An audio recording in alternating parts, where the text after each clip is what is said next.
All right, check 1, 2, 3. Shooting on the GH5 with the SLR Magic 35mm T0.95. We are set to 0.95. I have a single key light off to my left. That key light is at 15%. We are shooting in the native ISO, which is 400 for vlog. And so I get asked frequently how I set focus manually in a talking head situation. And so typically what I'll do is I'll take my podcast mic and I will put it right at my face where I know my face is going to be. Let's see, so right about there, and see if that screen, because the reason I do this is because this turns red, red, darker red, darker red, darker red, and when I know I'm perfectly in focus, this screen here, which is right at my chin, will turn bright red. So what I'm going to do is watch. Clearly, this is an out-of-focus shot. Okay, out-of-focus shot. Now, what we're going to do is use the focus assist tools on my monitor. My hand is in focus right about there. Okay, and what I do is, see, I wear bracelets every day. So these bracelets, when they get in focus, there you go, turn bright red. Now, I'm going to look at my mic. Now, watch. I'm going to watch my mic.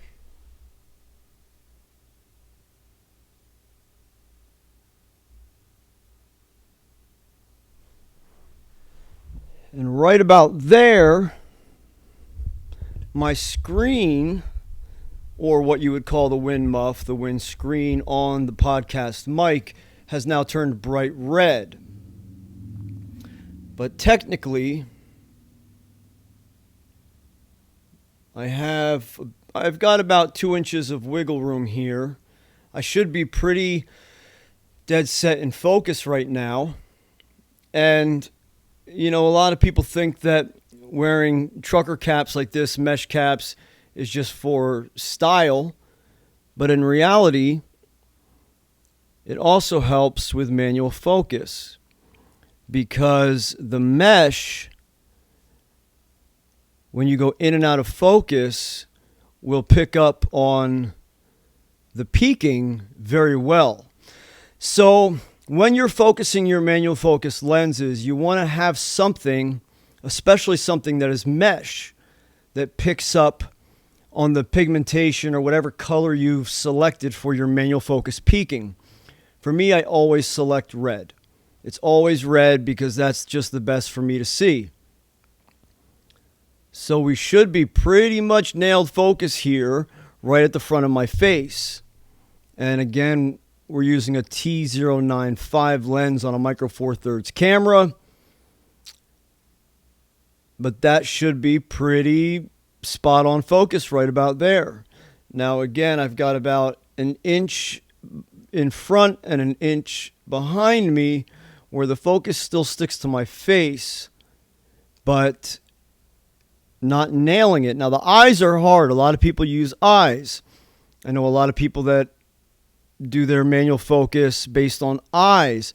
Eyes are hard because, now obviously you can magnify in, but there's such a small surface. It's much easier to nail focus with something as large as a mesh cap. And, you know, let me see if I can, just because I'm grabbing my phone because it's close by, let me see if I can show you what I mean. All right, so watch the mesh on my hat. You see the red? See how that red goes back and forth on the mesh of my hat?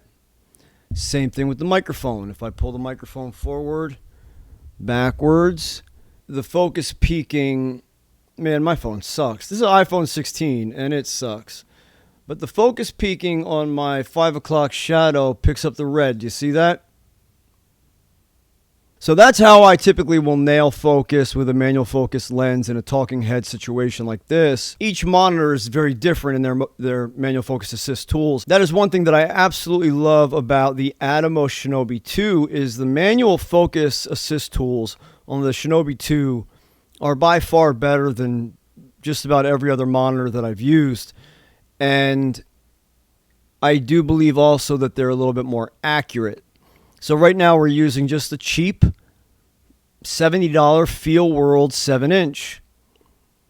And we use this for a reason, because we've tried to show you guys you can get a decent 7-inch monitor for $70.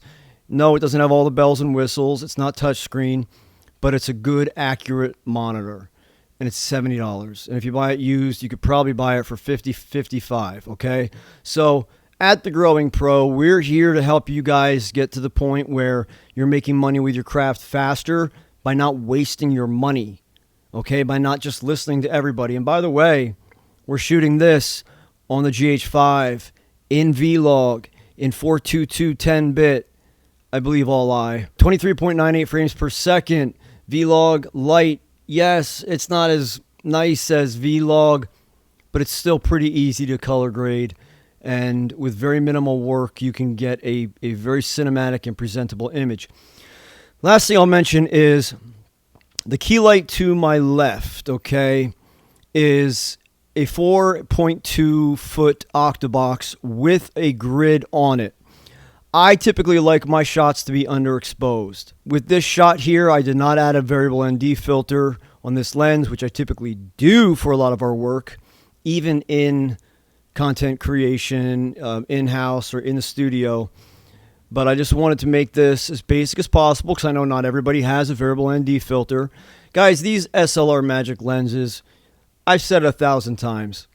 These are my favorite lenses out there. I love them. And this one here, the 35mm, is the Cine 2 Hyper Prime. These are great lenses for the money. And especially if you buy them used on eBay, you can buy them dirt cheap, and you can get such a fantastic image out of these lenses. So shout out to SLR Magic. I would love to get my hands on all of their new Cine lenses, anamorphic lenses. I want to get all of their lenses because I just love SLR Magic lenses. And SLR Magic, if you're out there, hit me up. All right, friends, there's a quick video for you today at The Growing Pro.